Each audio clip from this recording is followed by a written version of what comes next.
बिस्मिल्लाहिर्रहमानिर्रहीम। अल्हम्दुलिल्लाह हमारे मकतब जामिया इस्लामिया कारकर्दे में इस्लामिक सकाफ़ती नुमाइश एग्ज़िबिशन चल रहा है। सुबह से माशाल्लाह बहुत से लोग आ रहे हैं। औरतों के लिए सुबह का वक्त मुतय्यन किया गया है और मर्दों के लिए असर के बाद से लेकर रात 10 बजे तक रहेगा। एक ही दिन रखा गया था, लेकिन यहाँ पर लोगों के मुतालबे की वजह से हमारे ज़िम्मेदारों ने और एक दिन बढ़ाया है। मदरसे में आमतौर पर इस तरह के एग्ज़िबिशन नहीं होते हैं, लेकिन हमने हमारा असाइज़ा की कोशिशों से माशाल्लाह ये पहला कदम रखा है। इसमें अच्छी फीडबैक मिल रही है और एक दिन बढ़ाया गया है। सबसे गुजारिश करते हैं कि आएँ और देखें। जो तलबा मदारिस में पढ़ते हैं उनके कारनामे और उनकी सलाहियतें भी आपके सामने आएंगी। मदरसे में आमतौर पर लोग सोचते हैं कि यहाँ पर दुनियावी एतबार से मालूमात नहीं होती है। ये गलतफहमी भी दूर हो जाएगी और आपको इंशाल्लाह सही चीज़ सामने आएगी। आज हमने जो प्रोग्राम आपके सामने पेश किया है वो सकाफ़ती नुमाइश का है। इस्लामी सकाफ़ती नुमाइश, इसकी मुताबिक हमने शाखें बनाई हैं। एक शाख मुस्लिम साइंसदान के मुतालिक है, दूसरी शाख इस्लाम और साइंस के मुतालिक है, तीसरी शाख तारीख़ हिंद के मुतालिक है, फिर तारीख़ भटकल के मुतालिक है।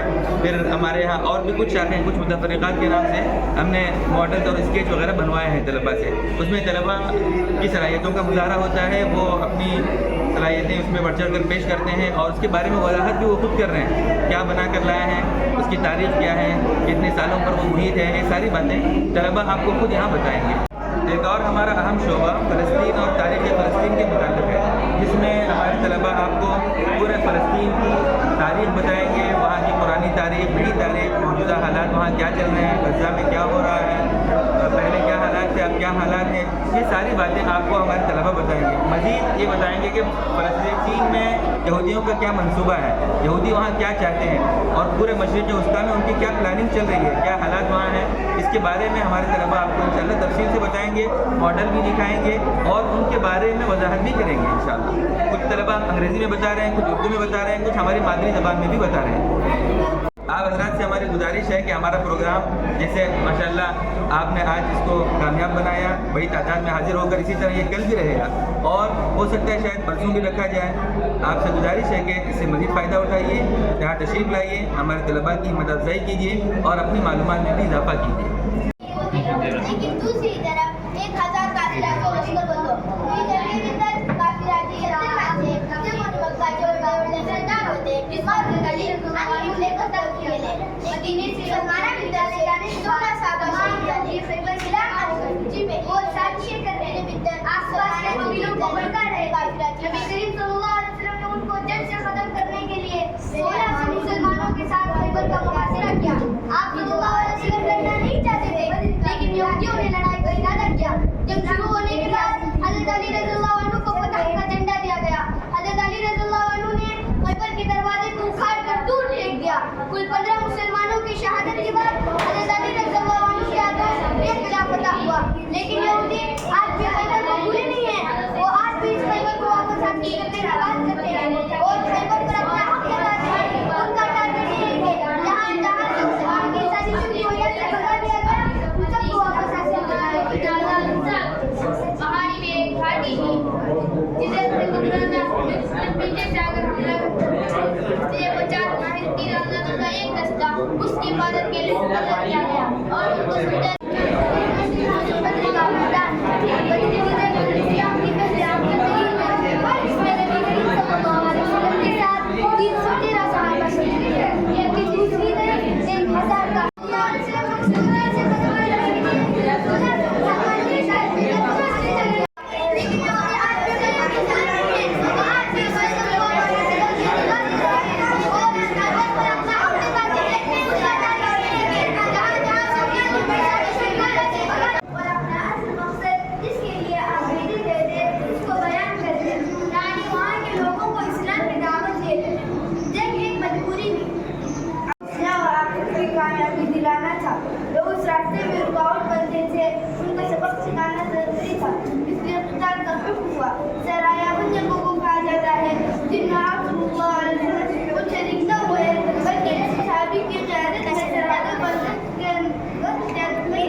सामने पड़े ना सब क्या करो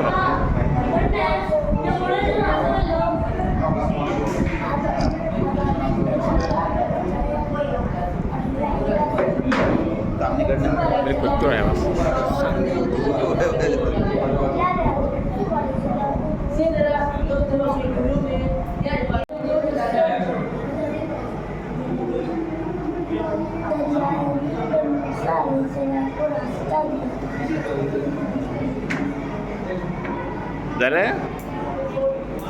बस जब भी कुफार और मुशरिकीन ने उनको चैन का सांस लेने न दिया।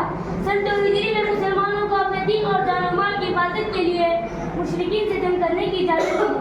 या सल्लल्लाहु अलैहि वसल्लम ने मदीने की जब हिजरत की और वहाँ पर इस्लामी और गैर इस्लामी इसके बारे में बयान किया गया। इस्लाम के जंग के जवाब मुल्क के जो जंग के लिए आए उसका मुकाबला किया जाए। इसी तरह औरतों और बच्चों को इसी तरह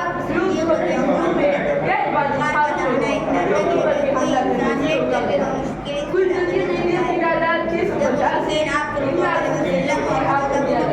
और बाद इस्लाम की तालीमात को अपना मुसलमान हो और ये इसलिए हुआ कि मुसलमानों ने अपने जाती दुश्मनों के साथ भी रहने और उनका मुजाहिरा किया। जहाँ तक दुश्मन इस्लाम की जंगों में वो हरबा इस्तेमाल करते जिससे दुश्मनों को ज़ेर किया जाए, तो इसमें औरतों का लिहाज किया जाता है और न बच्चों का और न इबादत गाहों में इबादत करने वालों का। पहली आलमी जंग में तकरीबन 20 मिलियन और दूसरी आलमी जंग 70 से 80 मिलियन लोगों की मौत पर खत्म। मारे जाने वालों में ज़्यादातर शहरी, औरतें, बच्चे और बेगुनाह लोग हैं। शाम की खाना जंग में 5 लाख से ज़्यादा बेगुनाह लोगों की मौत पर खत्म।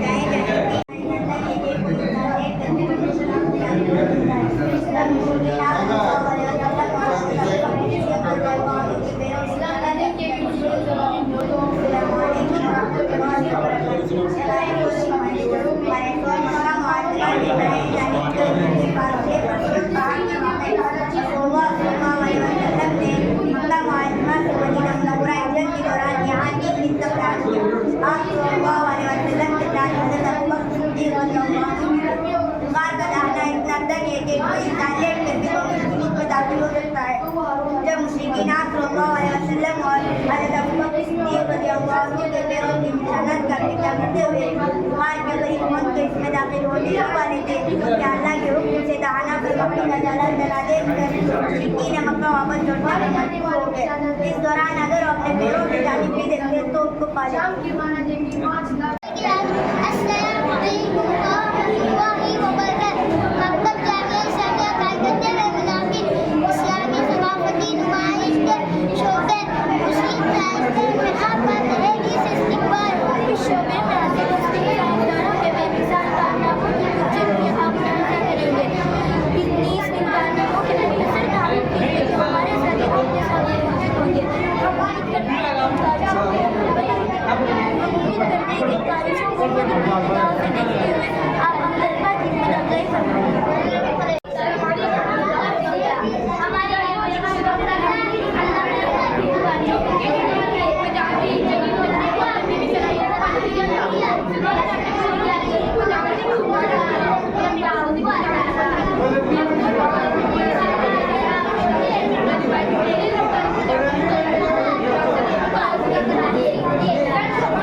तैतालीस साल की उम्र में पहुंचे तो उन्होंने भारत में पहला एक्टर मोहम्मद अली का निर्वाह किया था। उसकी कामयाबी के बाद उन्हें मिसाइल मैन कहा जाने लगा। डॉक्टर अब्दुल कलाम 2023 से 2007 में भारत की 11वीं सदी में बुनियाद है और उनके तीसरे मुसलमान से बनने का इजाज़त है।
जबकि उनकी सबसे बड़ी तस्नीफ है जो कई जुबानों में तर्जुमा होकर कई बार शायर हो गई।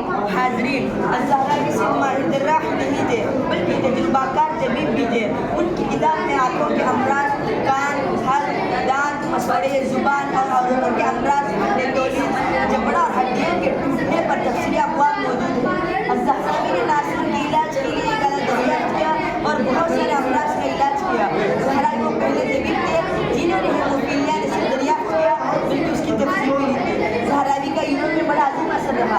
उनकी किताबों का यूरोप की बहुत सारी जुबानों में तर्जुमा किया गया है और उनकी किताबें यूरोप की तिब्बी यूनिवर्सिटियों में पढ़ाई जाती रही है। यूरोप के जर्राहों ने इनसे खूब इस्तेफादा किया। अब तक भी मालूमात बगैर हवाले लिए उनकी दरियाफ्तें अपने नाम मंसूब करती हैं। उनकी किताब अज़्ज़हरावी 15वीं सदी से ये शुरू से लेकर 18वीं सदी के अवाखिर तक यूरोप का अतिबा का वाहिद रेफरेंस रही। उनकी ईजाद करदा आलात जर्राही आज तक इस्तेमाल होते हैं।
सुल्तान मोहम्मद ख्वाजा ने दुनिया की मजबूत दीवारों को गिराने के लिए भारी तोपों का इस्तेमाल किया। उस वक्त की जंगी टेक्नोलॉजी में एक इख्तिलाफ था। तोपों की खास बात यह थी कि वो बहुत बड़ी थी और इनके गोले तवील फासले पर मार सकते थे। ये बाजरी का तोप दुनिया की नाकाबिले तस्वीर को पता करने में काम आई। ये तोप खास तौर पर हंगरी के माहिर कारीगर ने बनाई थी। इसका वजन तकरीबन 27 टन था और ये 600 किलोग्राम वजनी गोले फेंक सकते थे। तोप दीवारों को 1.5 किलोमीटर दूर से निशाना बना सकते थे। इसके गोले किले की मजबूत दीवारों को चीर कर रख देते थे। जंग के दौरान इस तोप को दिन रात इस्तेमाल किया गया। मोहम्मद अमली जदीद तकनीक और तंजीमी सलाहियतों का नतीजा था। इस्लामी हिकमत अमली का मुताला किया और अपनी मखसूस हिकमत अमली बदला। खासतौर पर खालिद बिन वलीद जैसे सालारों ने मैदान जंग में रिवायती और तेज रफ्तारी हिकमत अमली किया जो अक्सर दुश्मन को हैरतज़दा कर देगी। इब्तिदाई मुसलमानों ने जंगी आलात और टेक्नोलॉजी को बेहतर बनाया, मसलन इंजनें, पत्थर फेंकने वाली मशीनों का इस्तेमाल, तीर अंदाजी, तलवारबाजी और नेज़ेबाजी की महारत, मजबूत किलाबंदी और हमले के जदीद तरीके।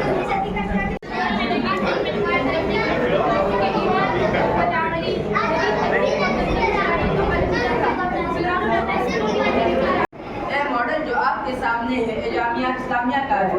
भटकल जो खुराफात का मरकज था, दीन और दीनी उलूम से ताल्लुक न होने के बराबर था। ऐसे में कौम का दर्द करने वाले किसी ने दीनी इदारे की बुनियाद डाली। यहाँ बच्चों की दीनी तालीम और तरबियत का आगाज़ किया गया। ये इदारा तरक्की मनाजिल के करता हुआ 6 दायरा मुकम्मल कर चुका है और अपना फैसला आलम में आम कर रहा है। अब तक अल्हम्दुलिल्लाह जामिया के 4 मकातिब मुख्तलिफ इलाकों में कायम है। इन मकातिब में अल्लाह के फज़ल से 1000 तलबा पढ़ रहे हैं और तकरीबन 100 उलमा कराम अपनी खिदमत अंजाम दे रहे हैं। इस नक्शे में आप देख सकते हैं कि फारिग़ीन जामिया दुनिया के जामिया का फैज़ आम कर रहे हैं।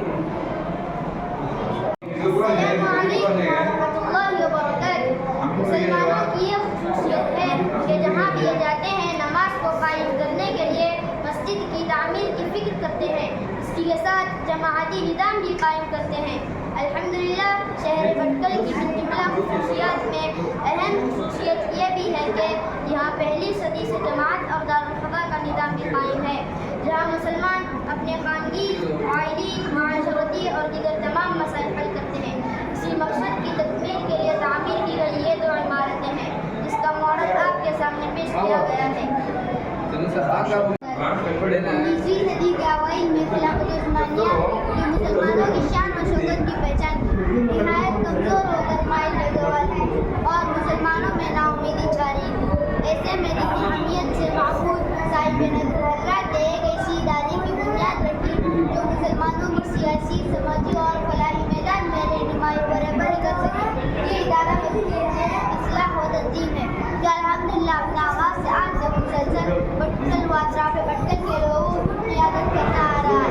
मुख्तसर जो इस अज़ीम इदारे का नाम इसी तंजीम का मॉडल अपना निज़ाम तालीम इस पर बना किया था। इसी दौर में भटकल के जमानों ने एक ऐसी इदारे की बुनियाद डाली जहाँ अपनी तालीम के साथ वही तालीम की तलबा में लेकर ये इदारा अपनी छोटी से अपने 100 साल अपनी नफ़ाइयाँ साबित कर रखा है। इस इदारे के तहत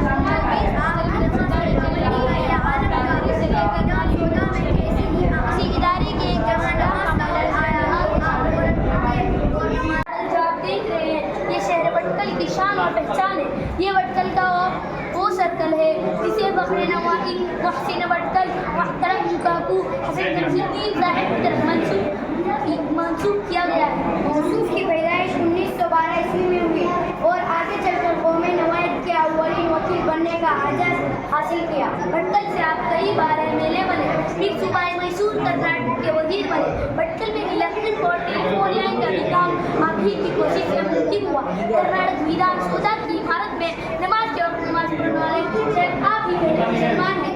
आपकी नमाज की पाबंदी का यह आलम था कि विधान सौधा में कैसी ही आम मीटिंग हो, जहाँ नमाज का हुक्म आया आप फौरन उठते और नमाज अदा करने के लिए चले जाते।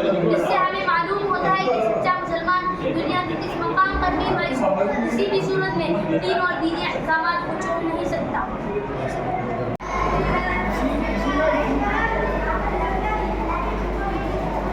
आप पढ़ना है ये वाली खबर आप पढ़ रहे हो। हाँ हेलो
माशा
यानी काला पानी काला पानी का नाम सिटी का एक ऐसा जेल था जहाँ पर अंग्रेज के लोगों को उनके खिलाफ आज़ादी के लिए आवाज़ ये जेल जजाए अंडमान निकोबार में ये जेल पहले से बनी हुई नहीं थी बल्कि एक वीरान जजीरा था जो दरख्तों जहरीले जानवरों और हशरात से घिरा हुआ था और जिसके चारों तरफ समंदर था जहाँ से भागने का कोई इम्कान नहीं था। 1897 ईस्वी में इसकी बुनियाद रखी गई और उन्हीं कैदियों के हाथ इसमें तामीर कराई गई। अंदर 694 कोठियाँ हैं। इसको इस अंदाज से बनाया गया है कि एक कैदी दूसरे कैदी से बात तक नहीं कर सके। ये जेल ऑक्टोपस की तरह 7 शाखों पर मुश्तमिल थी।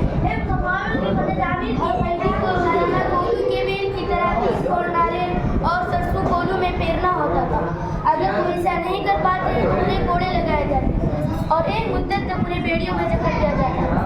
यहाँ के कैदियों को मुख्तलिफ काम करने की होती जैसे कि तौलिए बनाना, कालीन बनाना, रस्सी बनाना होता है। इतने काम के बाद भी खाने में घास की सब्जी और पीने के लिए ऐसा पानी दिया जाता उसमें कीड़े होते हैं जैसे खा पीने की वजह से कई महीने बच भी जाते। जेल से भागना भी नामुमकिन था क्योंकि चारों तरफ ठाटे मर्दों का समंदर से पार करना मौत की दावत देना था। इसके बावजूद एक मरतबा 200 की प्राप्ति की कोशिश मगर नाकाम हुई। फिर पुलिस से डर से उसी वक्त फांसी दी गई। आज़ादी अंग्रेज़ों के खिलाफ एक अहम जद्दोजहद इसमें उलमा ने कायदाना किसान इसके नतीजे में अंग्रेज हुकूमत ने उलमाए किराम पर नहायत जुल्म किया और दिल्ली के चांदनी चौक से पेशावर तक कोई ऐसा दरख्त नहीं छोड़ा जिस पर उलमा को फांसी न दी गई ताकि अवाम की क़ियादत कमज़ोर की जाए और तहरीक आज़ादी को ख़त्म किया जा सके। उलमा के कुर्बानियों ने बाद के दौर में तहरीक आज़ादी के लिए मजबूत बुनियाद फराहम की जो बिलाखिर 1947 में आज़ादी का मुकदमा साबित तरह की तकलीफें बर्दाश्त की। काला पानी जैसे पुरनशर जेलों में अपनी जिंदगी गुजार कर वहाँ की तकलीफों को बर्दाश्त करते हुए उनको आज़ादी दिलाई है और हजारों अम्बिया का मकसद भी रहा है। इस कुरान मजीद में बाबरकत और मुक़द्दस कहा गया है। सफ़र मेराज का आगाज़ फ़लस्तीन से हुआ था।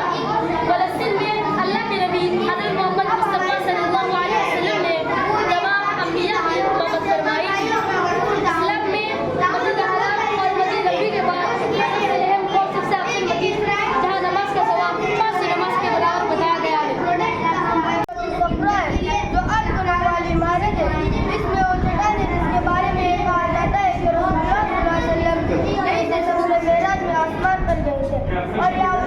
बात करने की जगह के नाम से मशहूर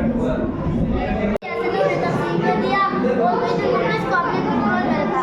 इस नक्शे और फॉर्मूले को यहूदियों ने खुशी खुशी कबूल किया, जबकि मुसलमानों ने बिल्कुल मुस्तरद कर दिया। 1948 ईस्वी में जब इजराइल ने हिफाजत करने का ऐलान किया, अरब और यहूदियों के दरमियान बरतानवी हुकूमत ने यहूदियों को हर तरह हथियार फराहम किए और अरबों को एक दूसरे से की इजाजत नहीं दी। इसके नतीजे में फलस्तीनी अपना दिल आज़ाद कर सके और 78 फीसदी यहूदियों के इसकी अहमियत मुसलमानों का उपले और इसकी तरफ शुरू में मुसलमान और नमाज पढ़ते थे। ये जमीन कई अंबिया की आरामगाह और मस्जिद है और हजारों अंबिया का मस्जिद दिगार है। इसे कुरान मजीद में बाबरकत और मुक़द्दस कहा गया है। सबसे ज़्यादा अल्लाह फ़लस्तीन से हुआ था। फ़लस्तीन में अल्लाह के नबी हज़रत मोहम्मद मुस्तफ़ा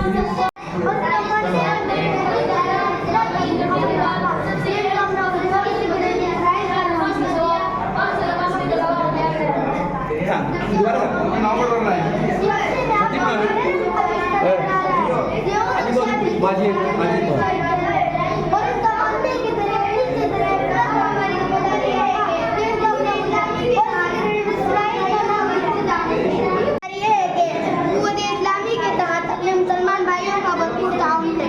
ताउन की बहुत सारी शक्लों में दो शक्लें ये हो सकती है। एक इसराइल के साथ देने वाले तमाम ममालिक के प्रोडक्ट का हम बायकॉट करें और उनकी खरीदारी से और उनके इस्तेमाल से मुकम्मल तौर पर इज्तनाब करें। दूसरे अपने मुसलमान भाइयों की कसरत और उनकी मदद के लिए अल्लाह ताला से अपनी सच्ची दुआएं करें। ये हम जानते हैं कि इस्लाम का साइंस से क्या रिश्ता है। इस्लाम भी एक ऐसा दीन है जिसका हर रुकनी एतबार से रब की रज़ा और बेशुमार नीतियों के साथ दुनियावी एतबार से भी बेशुमार फ़वाइद अपने अंदर लिए हुए हैं। आज दुनिया ने साइंस के मैदान में बड़ी तरक्की की है, जबकि आज से 1450 साल पहले साइंस का दायरा बड़ा महदूद था। उस वक्त कुरान मजीद और नबी करीम सल्लल्लाहु अलैहि वसल्लम की तालीमात ने बहुत सारे उन साइंसी उसूलों की तरफ रहनुमाई की थी, जिनको एक लंबे अरसे बाद साइंसी तकनीक ने दुनिया के सामने पेश किया। आइए इसकी चंद झलकियां आपके सामने पेश की जा रही हैं।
कहाँ से रहे हैं?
जिसके कई जिक्र इस्लाम में भी इसकी खास अहमियत है, जैसा कि हदीस में जिक्र किया है।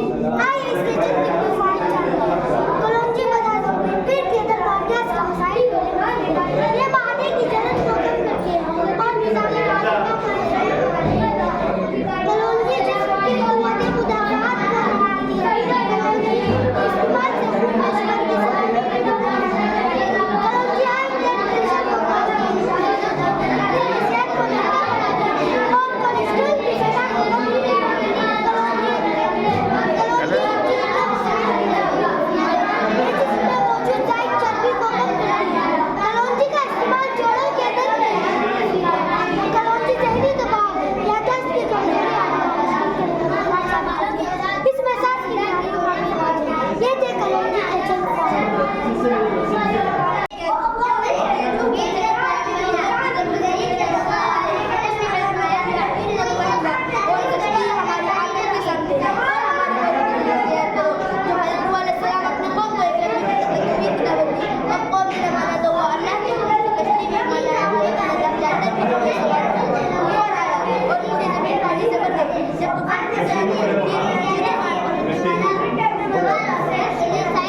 आज़ीम इबादत है बल्कि इसके रूहानी फ़वाइद के साथ कई तिब्बी फ़वाइद भी हैं जो इंसानी जिस्म पर मुस्बत असरात मुरतब करते हैं।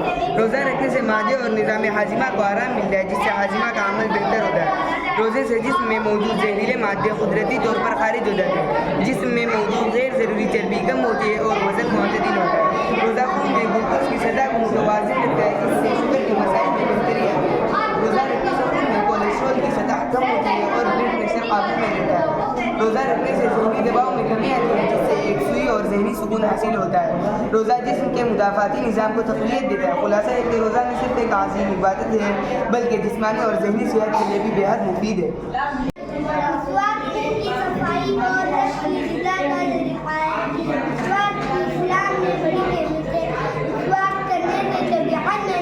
पैदा होता है और इबादत की तबीयत आमादा होती है। इसीलिए प्यारे निशान अगर मेरा मत तो रुसवा ना होता तो मैं उन्हें नमाज के वक्त रुसवा का हुक्म खुदा की मशहूर फवाइद अपने वादा में तेरी राज़िमा का फातिमा